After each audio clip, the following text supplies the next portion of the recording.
ابوالکلام آزاد۔ مولانا ابوالکلام آزاد کا جنم 11 نومبر 1888 کو مکہ معظمہ میں ہوا۔ وہ آزاد ہندوستان کے پہلے وزیر تعلیم اور قومی رہنما تھے۔ مولانا ابوالکلام کا اصل نام محی الدین احمد تھا۔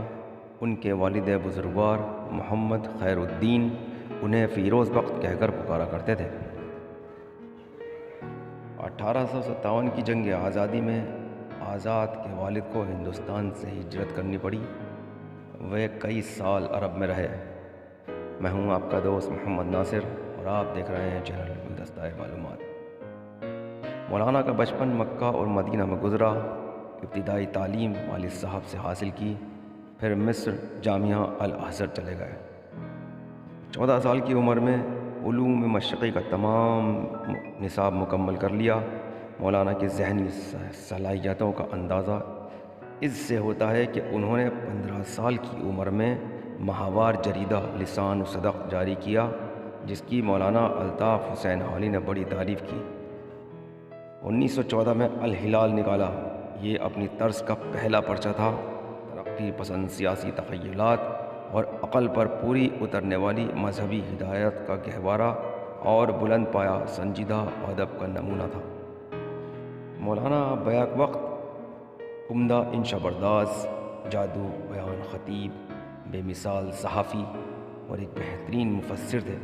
اگرچہ مولانا سیاسی مسلک میں آل انڈیا کانگریس کے ہمنوا تھے، لیکن ان کے دل میں مسلمانوں کا درد کوٹ کوٹ کر بھرا تھا۔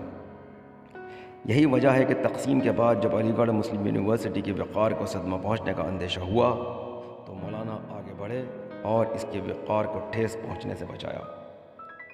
آزادی کی طویل جدوجہد میں جو شعلہ بیان لوگ پیدا ہوئے، ان میں مولانا ابوالکلام آزاد کا نام سر فہرست ہے۔ مولانا ایک بے باک مقرر تھے۔ جب وہ کسی موضوع پر بات کرتے تھے تو ان کا ایک خاص پروقار اور پرجلال انداز ظاہر ہوتا تھا۔ مولانا کی تقریر کا ایک حصہ پیش ہے۔ اسلام کسی ایسے اقدار کو جائز تسلیم نہیں کرتا جو شخصی ہو یا چند تنخواہ آفیسروں کی بیوروکریسی ہو۔ وہ آزادی جو جمہوریت کا مکمل نظام ہے، جو نوع انسان کو اس کی چھینی ہوئی آزادی واپس دلانے آیا ہے اور خدا کے سوا کسی انسان کو سزاوار نہیں، بندگان خدا کو اپنا محکوم اور غلام بنائے۔ ڈاکٹر کیٹلر کے مطابق میں نے آج تک ایسا مقرر نہیں دیکھا جس کی زبان میں مولانا کی زبان سے زیادہ مٹھاس ہو۔ میں نے جب بھی ان کی تقریر سنی ہے، ہر بار محسوس کیا ہے کہ وہ کسی بھی موضوع پر بول رہے ہوں، زبان ان کی تابع ہوتی ہے۔ مولانا پہلے جلیل القدر مسلم رہنما تھے جنہوں نے اپنی زور قوت کے ساتھ ہندوستان کی متحدہ قومیت کا تصور پیش کیا اور اسے ملک کی عوام و خاص میں رائج اور راسخ کرنے کے لیے اپنی تمام تر ذہنی، علمی اور استدلالی صلاحیتیں صرف کیں، اور اس طرح سیاست کے میدان میں قومی یکجہتی کے اعلیٰ سے اعلیٰ معیار کی مثالیں پیش کیں۔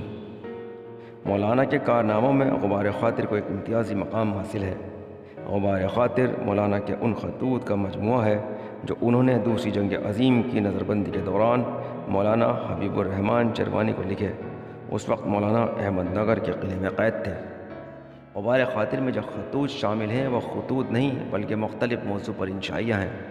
غبار خاطر مولانا کا پہلا مجموعہ تھا جسے اجمل خان نے مرتب کر کے 1946 میں شائع کیا۔ دوسرا مجموعہ کاروان خیال ہے جسے شاہد شیروانی نے شائع کیا۔ ان کے خطوط کا ایک اور مجموعہ برکات آزاد کے نام سے شائع ہوا ہے، جس میں مولانا سید سلیمان ندوی، عبد الماجد دریا آبادی، نیاز فتح پوری، خواجہ حسن نظامی وغیرہ کے نام خطوط شامل ہیں۔ مولانا آزاد جنگ آزادی کے ایک ہیرو ہی نہ تھے بلکہ پوری طرح ایک شخصیت تھے۔ مسلمانوں کے لیے تعمیری سوچ و فکر رکھنے والے، شعلہ بیان مقرر اور بیان اور بیدار جید عالم دین ہی نہیں تھے بلکہ انگریزوں کے خلاف لڑنے والے مجاہد آزادی کے ایک حوصلہ مند سپہ سالار بھی تھے۔ مولانا مسلمانوں کی نئی نسل کو قدیم تاریخ، تہذیب و تمدن سے روشناس کرانے والے مورخ بھی تھے اور کانگریس پارٹی کے لیے اندھیرے میں چراغ کی حیثیت رکھتے تھے۔ انہوں نے زندگی کے آخری لمحے تک ملک و قوم کی خدمت کر کے ثابت کر دیا کہ وہ ہندوستان کے سچے سپوت ہیں۔ مولانا کی قومی خدمات کا اعتراف کرتے ہوئے مہاتما گاندھی نے کہا تھا، مولانا آل انڈیا نیشنل کانگریس کے اعلیٰ ترین سردار ہیں اور ہندوستانی سیاست کا مطالبہ کرنے والے ہر ایک شخص کو چاہیے کہ وہ اس حقیقت کو نظر انداز نہ کرے۔ سیاست میں مولانا کا نظریہ خالص وطن پرستی اور ہندوستانی اتحاد تھا۔ انہوں نے مذہب کا گہرا مطالبہ کیا تھا۔ مولانا نے سیاسی میدان میں قدم رکھا تو وہ کسی ذاتی مفاد یا نام و نمود کی خواہش کے لیے نہ تھا، بلکہ ان کا خیال تھا کہ مسلمان جنگ آزادی کی مرکزی دھارے سے ذرا بھی ہٹتے ہیں تو اس سے ملک اور قوم کو نقصان ہوگا اور ملک میں نفرت کی دیوار کھڑی ہو جائے گی۔ اپنی تقریر میں وہ نہایت ہی جذباتی اور انقلابی تھے، مگر ان کے سیاسی نظریات جذبات کی پیداوار بالکل نہیں تھے۔ مولانا آزاد کی شخصیت کا اعتراف کرتے ہوئے پنڈت جواہر لال نہرو نے کہا تھا، میں سیاست کا طالب علم ہوں اور میں نے سیاست کی کتابیں ہندوستان میں سب سے زیادہ پڑھی ہیں۔ یورپ کے دورے میں بھی سیاست کی کتابیں پڑھنے کا موقع ملا اور میں سمجھتا ہوں کہ میں نے سیاست کی اعلیٰ ترین علم سے واقفیت حاصل کر لی ہے، لیکن جب ہندوستان پہنچ کر مولانا آزاد سے باتیں کرتا ہوں تو معلوم ہوتا ہے کہ وہ بہت آگے ہیں۔ طویل جدوجہد کے بعد جب ملک کو آزادی ملی تو ملک میں عبوری حکومت قائم ہوئی۔ ابتدا میں مولانا اس میں شریک نہیں تھے، لیکن پنڈت نہرو کے اصرار پر حکومت میں شامل ہوئے اور وزارت تعلیم اور سائنسی تحقیقات کے قلمدان کی ذمہ داری بحسن خوبی انہوں نے نبھائی۔ بقول مولانا آزاد وزارت تعلیم کی ذمہ داری سنبھالتے ہی میں نے پہلا فیصلہ جو لیا وہ یہ تھا کہ ملک میں اعلیٰ و فنی تعلیم کے حصول کے لیے سہولتیں فراہم کی جائیں تاکہ خود ہم اپنی ضرورتیں پوری کر سکیں۔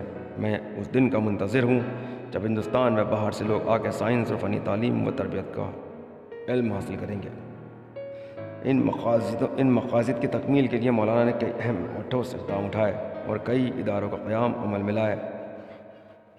یونیورسٹی گرانٹ کمیشن یعنی UGC، Indian council for agriculture and scientific research, Indian council for medical research, central council for industrial research وغیرہ اداروں کو محترک بناتے ہوئے انہوں نے اس میں تحریک پیدا کی اور Indian institute of science Bangalore کی توسیع کی۔ National council for technical education کے توسط سے ملک میں ٹیکنیکل ایجوکیشن کا جال بچھایا۔ مولانا آزاد کا ایک اور بڑا کارنامہ یہ بھی ہے کہ انہوں نے 1951 میں فنی تعلیم اور تربیت کے لیے Kharagpur university of higher technology کا قیام کو عمل میں لایا۔ مولانا آزاد آخری دم تک ملک کی اعلیٰ تعلیم کے لیے ہمیشہ کوشاں رہے۔ جدید ہندوستان میں 1947 سے 1957 تک فنی تعلیم کی سہولتیں اور ان سے استفادہ کنندگان کا جائزہ اس بات کو ظاہر کرتا ہے کہ مولانا کے دور وزارت میں اعلیٰ اور فنی تعلیم کے ارتقاء کے جو کارخانے نمایاں انجام دیے رہتی دنیا تک ملک کے عوام اسے یاد رکھیں گے۔ نیز جدید ہندوستان کی تعمیر میں مولانا نے اہم حصہ ادا کیا۔ عالم اسلام خصوصاً ہندوستان کی یہ روشن ترین شمع 22 فروری 1958 کو گل ہو گئی اور دہلی کے پریڈ گراؤنڈ میں جامع مسجد اور لال قلعہ کے درمیان انہیں سپرد خاک کیا گیا۔ اسی کے ساتھ میں محمد ناصر آپ کا دوست اب آپ سے اجازت چاہتا ہوں۔ ویڈیو پسند آئی ہو تو اسے لائک کریں، شیئر کریں، کمنٹ کریں اور چینل کو سبسکرائب کریں۔ شکریہ۔